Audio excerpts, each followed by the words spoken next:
The summoning Tom Miller was fixing his bike in the garage when the world turned white. The 17-year-old human boy had been working on the chain when a bright flash filled the small space. He blinked hard, trying to clear his vision, but the light kept growing stronger. The garage walls began to fade away like smoke. Tom dropped his wrench and stepped back, his heart racing. The concrete floor under his feet felt soft now, like walking on clouds. The smell of motor oil and rust disappeared, replaced by something sweet and electric. What the hell?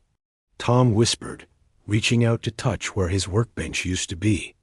His hand passed through empty air. The white light slowly faded, revealing a massive stone chamber. Tom stood in the center of a circle, carved into the floor. Strange symbols glowed blue around the edges, pulsing like a heartbeat.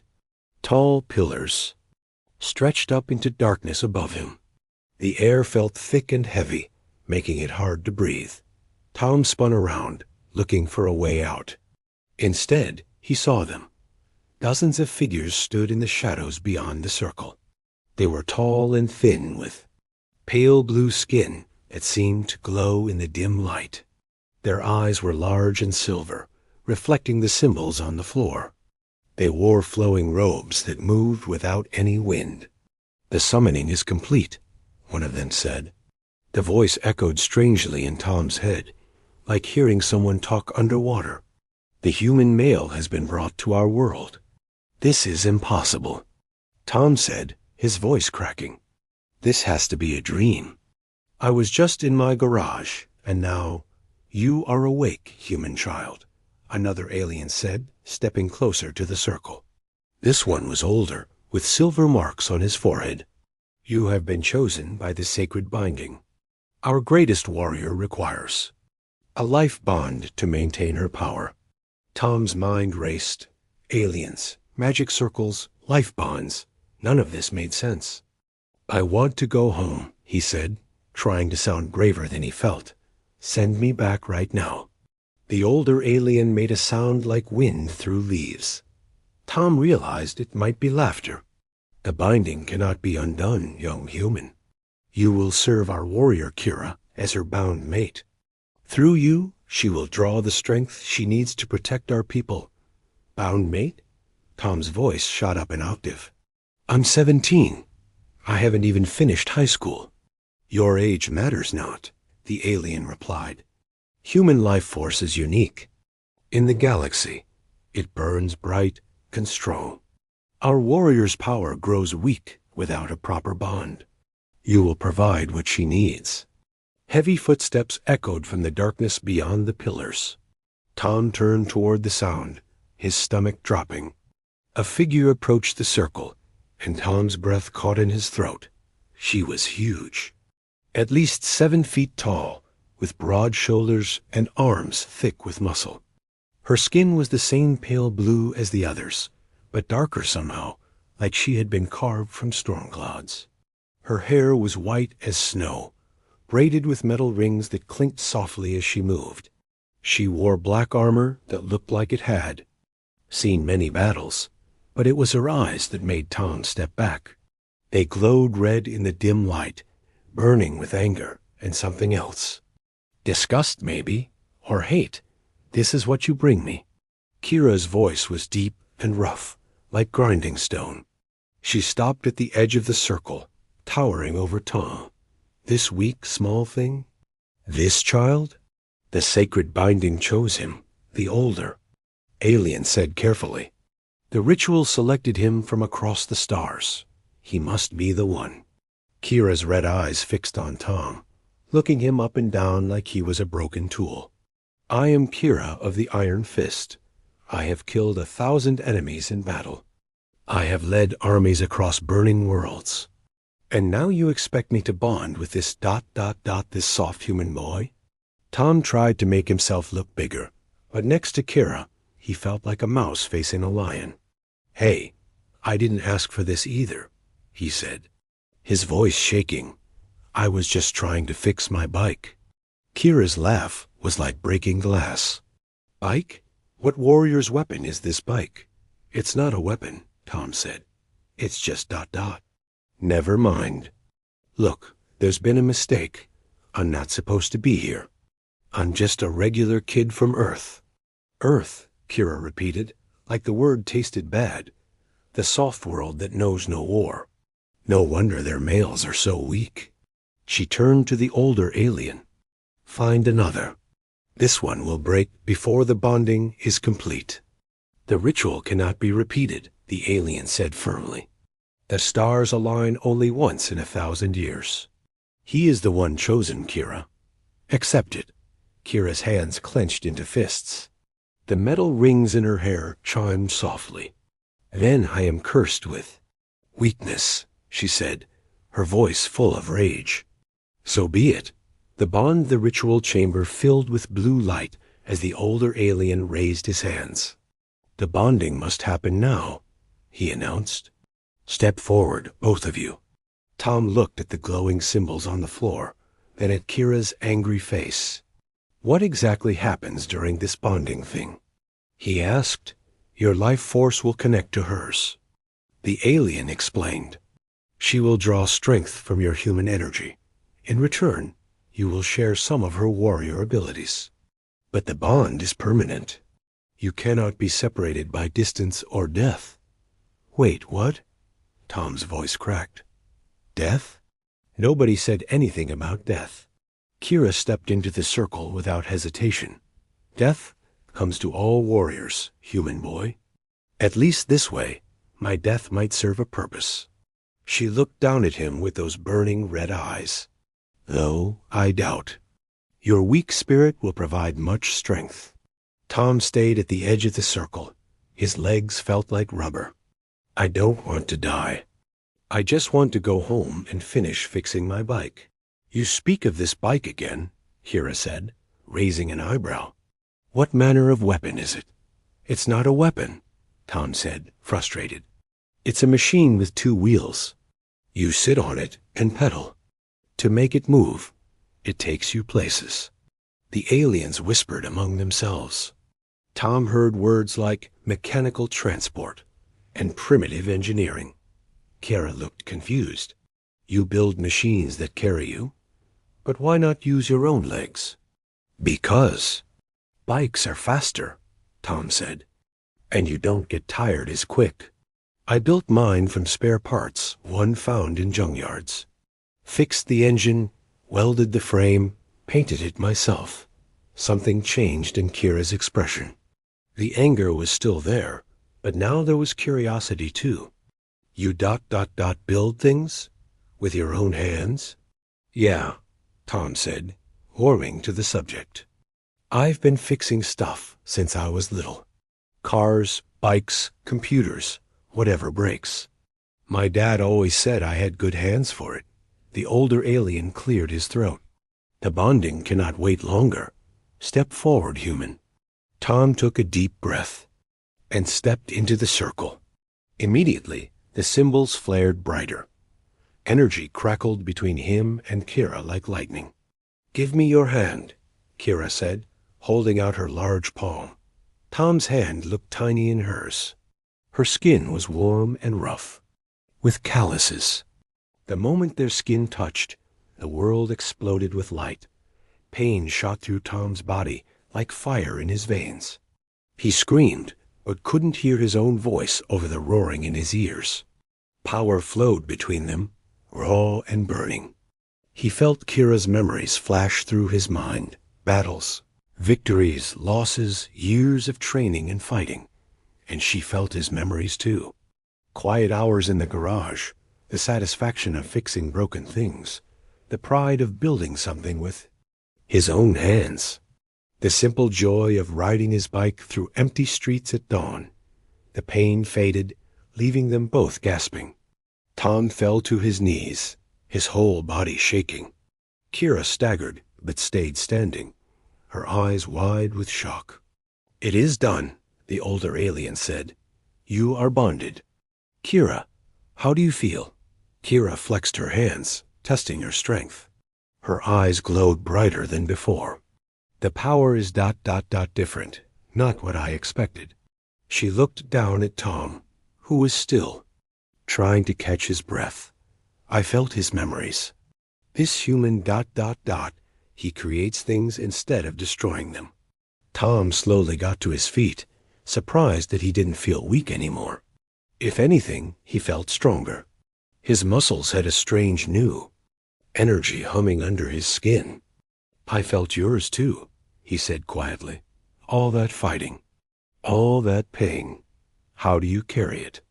Because I must, Kira said simply. My people need me to be strong. The older alien nodded. The bond is successful. Kira, you must now take your human mate to your dwelling. Teach him our ways. Help him survive in our world. Kira's jaw tightened. He will slow me down. I have duties, battles to fight. I cannot waste time teaching a child. Hey, Tom said, finding some courage in his new strength. I'm not completely useless. I learn fast, and I'm tougher than I look. Kira snorted. We shall see, human boy. We shall see. As they left the ritual chamber, Tom felt the weight of the alien world settling on his shoulders. But mixed with the fear was something else, a strange sense of possibility. Maybe, just maybe, he could prove that humans were stronger than anyone. Expected, even if it killed him trying. Asterisk first test Kira's home was built into the side of a mountain, carved from black stone that gleamed in the strange purple light of the alien sun. Tom followed her through narrow corridors lined with weapons, swords, spears, and things he couldn't identify but looked deadly. This is where you will sleep, Kira said, pointing to a small room with a stone bed and nothing else. Do not touch. My weapons. Do not leave without permission. Do not embarrass me in front of my people. Tom looked around the bare room. What about food? And where's the bathroom? Kira stared at him blankly. Bathroom? You know where you go to the bathroom, toilet, restroom. Understanding dawned on her face. Ah, the waste chamber is down the hall. Food comes twice daily. You will eat what I eat, or you will starve. She turned to leave, but Tom called after her. Wait, what am I supposed to do all day? Just sit in this room? You are supposed to stay alive and not cause trouble. Kira replied without turning around. I have real work to do. The door closed, with a solid thunk, leaving Tom alone. He sat on the stone bed, which was about as comfortable as it looked. Through the small window, he could see other stone buildings built into the mountainside. Alien figures moved between them, all tall, and blue-skinned like Kira. Hours passed. Tom explored his tiny room, which took about 30 seconds. He tried to sleep, but the stone bed made his back ache. His stomach growled, reminding him he hadn't eaten since breakfast back on Earth. A loud horn echoed outside, followed by shouting. Tom went to the window and saw aliens running toward the edge of the settlement. In the distance, dark shapes moved across the purple landscape. The door to his room slammed open. Kira stood there in full armor, her face grim. Raiders approach. You will stay here and hide like the weak thing you are. Raiders? Tom asked. Like bad guys? Enemies of my people. They come to steal and kill. Kira checked her weapons. The warriors go to drive them off. Tom felt the new strength from their bond humming in his muscles. I could help. Kira laughed harshly. You? You know nothing of battle. You would die in the first moments. Maybe, Tom said, stepping closer. But I know things you don't. Back home, I've read about military tactics, watched documentaries about warfare. Plus, I can see things differently than you. Your soft world knows nothing of real war, Kira said dismissively. Another horn blast, closer now. Through the window, Tom could see the dark shapes moving faster toward the settlement. Look, Tom said urgently. I may not be a warrior, but I'm not stupid. At least let me watch from somewhere safe. Maybe I'll see something useful, Kira hesitated. Through their bond, Tom could feel her emotions, frustration, worry, and underneath it all, a tiny spark of curiosity about what he might contribute. "Well," she said finally, "but you stay behind me at all times. If you die, I lose the strength you provide. That would be inconvenient." They ran through the settlement toward the defensive positions. Tom's new enhanced strength let him keep up with Kira's long strides. Other warriors nodded to Kira as they passed, but stared at Tom with confusion and disgust. "Why do you bring the weak human to battle?" One warrior called out. "He is bonded to me," Kira replied curtly. "He goes where I go." They reached the edge of the settlement, where warriors crouched behind stone barriers. Tom could see the raiders clearly now. They rode on six-legged beasts that looked like giant wolves with too many teeth. The raiders themselves were smaller than Kira's people, with red skin and spiky armor. "Red claws," Kira spat. "They raid our supply caravans and steal our food stores." Tom studied the approaching enemy. Something bothered him about their formation. "You're not attacking directly," he observed. "What do you mean?" Kira asked. "Look at how they're moving. They're spreading out in a line, but they're not charging straight at your defenses. They're trying to flank around to both sides." Kira frowned, watching the raiders' movement. "You think they plan to attack from multiple directions?" "Yeah, and look behind them," Tom pointed. "See that dust cloud? There's more of them coming. This front group is just a distraction." The warrior captain nearby overheard. "The human speaks strangely, but his words have merit. I see the dust he mentions." Kira's eyes widened as she realized what Tom was seeing. "A pincer attack.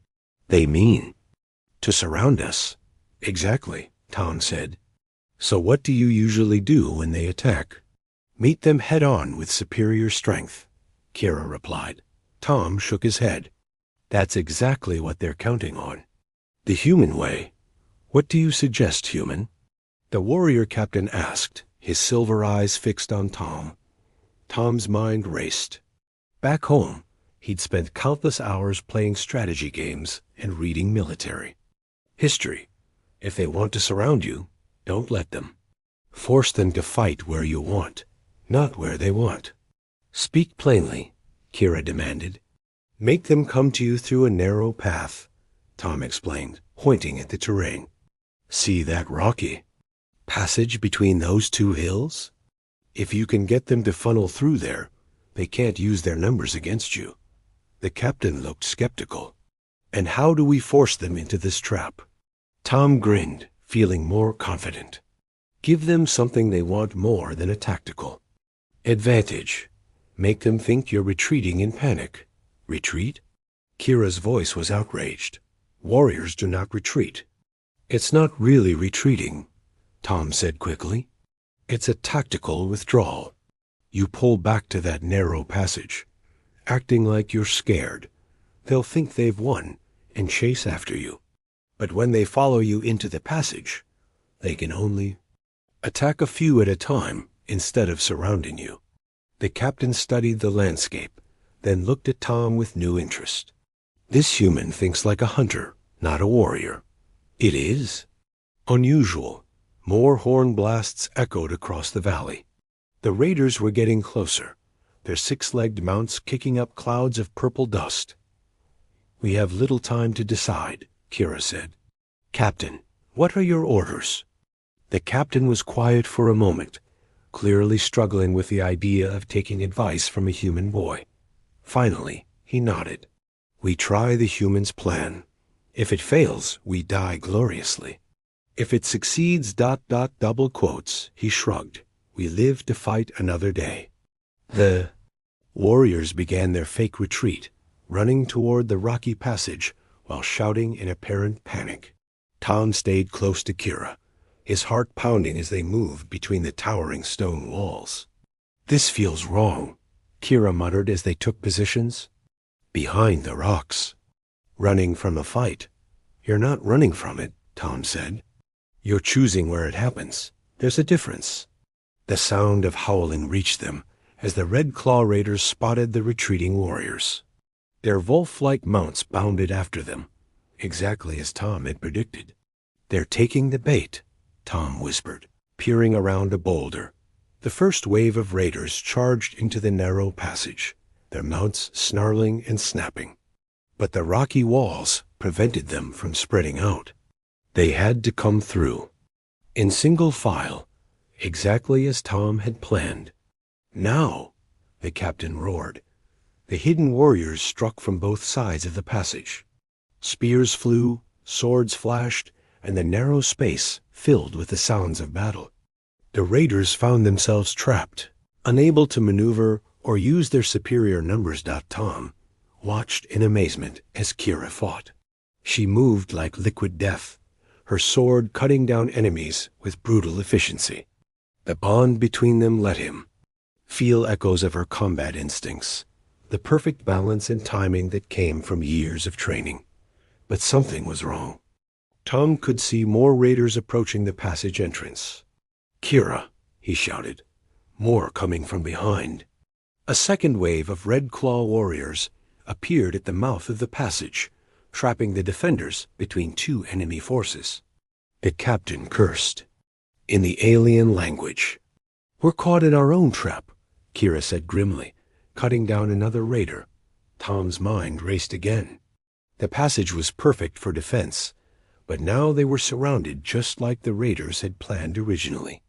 He looked up at the rocky walls towering above them. "Can any of your people climb?" he asked urgently. "Some," Kira replied, parrying a spear thrust. "Why?"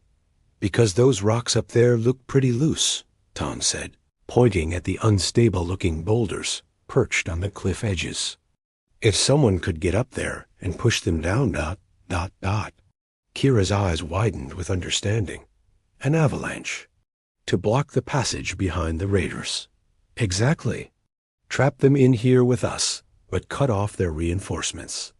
Without hesitation, Kira grabbed two of the more agile warriors. "Climb! Push down the loose stones." She pointed at the cliff face. The warriors scaled the rocky walls with surprising speed. Tom heard them calling to each other in their own language as they positioned themselves near the unstable boulders. "Now!" Kira shouted at the warriors above, pushed with all their strength.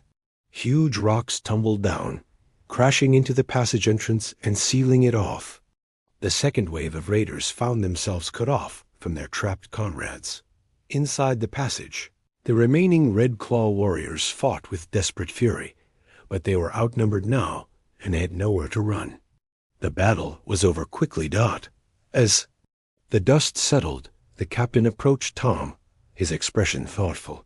"Your strategies saved many lives today, human. Perhaps there is more to your people than meets the eye." Tom wiped sweat from his forehead, still shaking from the adrenaline. "We may not be the strongest, but we're pretty good at solving problems." Kira cleaned her sword, looking at Tom with something that might have been respect. "Perhaps you are not as weak as I thought." Understanding back at the settlement, word of the humans' role in the victory spread quickly. Tom found himself the center of attention as warriors gathered to hear about his strange tactics. Some looked impressed, others suspicious, but none looked at him with quite the same disgust as before. "The human fought without weapons," one warrior said, confused. "How does one win battles without striking a single blow?" "Different kinds of strength," Tom replied, sitting on a stone bench outside Kira's home. "Where I come from, we learned that the biggest, strongest guy doesn't always win. Sometimes the smartest guy does." Kira sat beside him, her massive frame making the bench creak. "Tell me about your world's wars," she said quietly. Tom thought about it. "We've had lots of them, terrible ones. But we learned that victory usually goes to whoever can adapt fastest, not whoever hits hardest. We started using machines, technology, strategy.